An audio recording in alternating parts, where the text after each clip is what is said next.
So for this week's speech, obviously it is media conspiracy theories, but if I'm being honest, when I heard conspiracy theories, I was like, perfect, like Shane Dawson. Then I realized media conspiracy theories, so had to take a step back. But for me, I feel like I grew up kind of with a lot of conspiracy theories going on, especially with like my stepdad, because that man has so many conspiracy theories when it comes to aliens or even what they put out in Hollywood and like the movies.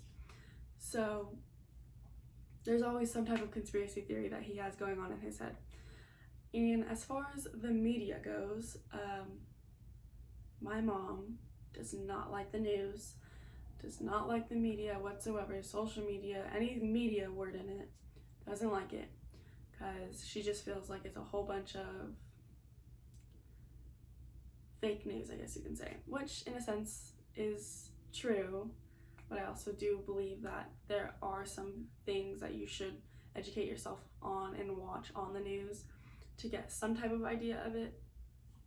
But with that being said, I found an article on the Harvard Business Review, and it is titled "Why the News is Not the Truth."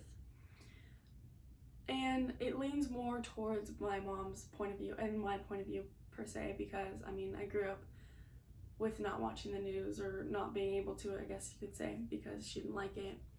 So I do agree with what this article is saying.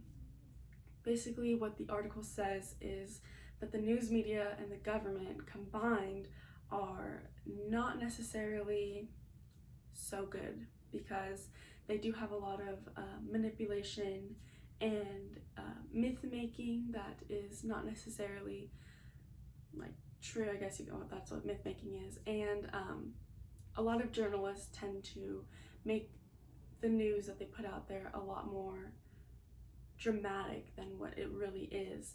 And that is very true, I believe. I feel like the news that you do read or you watch isn't necessarily exactly what's going on. They're putting a lot more emphasis on the bad things rather than the good, what's going on, because the good news isn't necessarily what keeps people engaged or what keeps people scared. And I feel like that's kind of what they're leaning towards, is like the government, or not the government, the media wants you to be scared and wants you to not necessarily fear, but in a way.